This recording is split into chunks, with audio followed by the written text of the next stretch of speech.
ತಪ್ಪಲ್ಲ. ಆದರೆ ಹಳ್ಳಿಗಳಿಗೆ ಅದ್ರ ಅಡ್ವರ್ಸ್ ಎಫೆಕ್ಟ್ ಆಗಬಹುದಾ ಅನ್ನೋಂಥ ಒಂದು ಕಾರಣವೂ ಅದು ಅಂತೇಳಿ ಅನ್ನಿಸ್ಲಿಕ್ಕತ್ತದ. ಏನೋ ಆಗಲಿ ಇಷ್ಟವಾಗಿ ಬರಬೇಕಾಗಿತ್ತು, ಬಂದಿಲ್ಲ, ಇನ್ನು ಬರ್ಬೋದು. ಯಾಕಂದ್ರೆ ಈಗಾಗಲೇ ಈ ವಿಷಯದಲ್ಲಿ ವೀರಣ್ಣ ಚರಂತಿ ಭಟ್ರಿಗೆ ಇಲ್ಲ ಅವ್ರನ್ನ ಕರೆಸಬೇಕು ಅನ್ನುವಂಥ ಒಂದೇನೋ ಮನದ ಮೂಲೆಯಲ್ಲಿ ದೊಡ್ಡ ಆಶಯ ಅದ.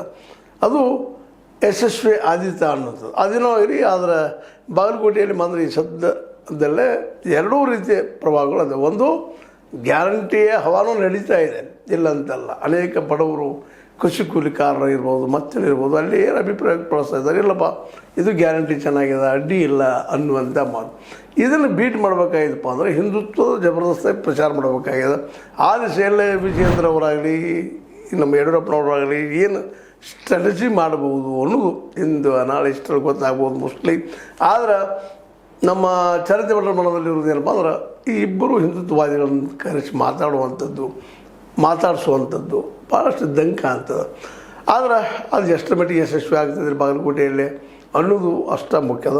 ಆದರೂ ತಮ್ಮ ಪ್ರಯತ್ನ ಮಾಡ್ತಾಯಿದ್ದಾರೆ. ಇನ್ನು ನಮ್ಮ ಚರಂತಿ ಭಟ್ರಂತೆ ತಮ್ಮ ಮನೆಗೆ ಭೇಟಿಯಾಗಿ ಜನರನ್ನು ಒಲಿಸ್ಕೊಳ್ಳುವಂಥ ಕೆಲಸವನ್ನು ಈ ಸಲ ಗೆಲ್ಲೇಬೇಕು ಅಂತ ಅಡ್ಡಕ್ಕೂ ಬಿದ್ದಿದ್ದಾರೆ ಅವರು. ಮತ್ತು ತಮ್ಮದೇ ಆದ ಒಂದು ಸಂಘಟನೆ ಮಾಡ್ಕೊಂಡಿದ್ದಾರೆ. ಪ್ರತಿ ವಾರ್ಡ್ ಆಗಿರ್ಬೋದು, ಪ್ರತಿ ಮನೆ ಆಗಿರ್ಬೋದು, ಪ್ರತಿ ಓಣಿ ಆಗಿರ್ಬೋದು, ಪ್ರತಿ ಹಳ್ಳಿಗೂ ತಮ್ಮ ಕಾರ್ಯಕರ್ತರನ್ನು ಕಳಿಸ್ತಾ ಇದ್ದಾರೆ. ಸ್ವತಃ ತಾವು ಎಷ್ಟು ಸಾಧ್ಯ ಭೇಟಿಯಾಗೋ ಪ್ರಯತ್ನ ಮಾಡ್ತಾ ಇದ್ದಾರೆ. ಹೀಗಾಗಿ ಅಲ್ಲೇ ಕೆಲವೊಮ್ಮೆ ಹೌದಪ್ಪ ಇದು BJPಗೆ ತವ್ರ ಮೇಲೆ ಆಗ್ಬೋದೇನೋ ಗೆಲ್ಲುವಂಥದ್ದು ಅಂತ ಎನಿಸಿದ್ರೆ, ಇನ್ನು ಹಳ್ಳಿಗಳ ಏರಿಯಾದಲ್ಲೇ ಹೋದಾಗ ಸಹಜವಾಗಿ ಅನ್ನಿಸ್ತದೆ ಇಲ್ಲ ಈ ಒಂದು ಭೇಟಿ ಅವ್ರ ಪ್ರಭಾವ ಚೆನ್ನಾಗ್ಯದಪ್ಪ, ಅಲ್ಲಿ